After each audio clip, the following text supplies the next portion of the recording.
అందరికీ నమస్కారం. నిన్న ఏదైతే నా బర్త్డే పార్టీ జరిగిందో ఒక చిన్న ఇంట్లో పార్టీ లాగా ఒక ఫ్యామిలీ ఫంక్షన్ లాగా జరుపుకోవాలన్న ఒక ఉద్దేశంతో ఆ రిసార్ట్ లో మా అమ్మా నాన్నల కోరిక మేరకు మా అమ్మా నాన్నలతో కలిసి మా ఫ్యామిలీ మెంబర్స్ తో కలిసి నేను జరుపుకోవడం జరిగింది. అక్కడ మా అమ్మా నాన్న ఫ్రెండ్స్, మా ఫ్యామిలీ ఫ్రెండ్స్, మా టీమ్ మెంబర్స్ మాత్రమే ఉండడం జరిగింది. అండ్ అట్లనే లిక్కర్ ఉండడం జరిగింది, సౌండ్ సిస్టమ్ ఉండడం జరిగింది. సో సౌండ్ సిస్టమ్ కి లిక్కర్ కి పర్మిషన్ తీసుకోవాలని చెప్పి నాకు అస్సలు అవగాహన లేదు, ఐడియా కూడా లేదు. అది అనుకోకుండా సడన్ గా ప్లాన్ చేసుకొని వెళ్ళిపోవడం జరిగింది అక్కడ. సో అందుకు నాకు అవగాహన లేదు, లేకుంటే నేను డెఫినెట్లీ తీసుకునేదాన్ని.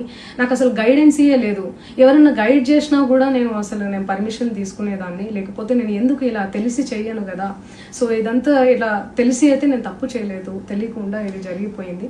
అండ్ అక్కడ లోకల్ లిక్కర్ తప్ప అసలు వేరే ఏ ఇతర పదార్థాలు, మత్తు పదార్థాలు కానీ వాడడం అసలు జరగలేదు. అక్కడ దొరకలేదు కూడా, పోలీసులు సెర్చ్ చేసినా కూడా.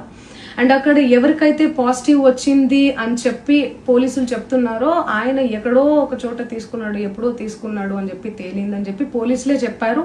అండ్ అది ఇన్వెస్టిగేషన్ కూడా జరుగుతుంది. మేము కూడా పోలీసులకు కోఆపరేట్ చేస్తున్నాము.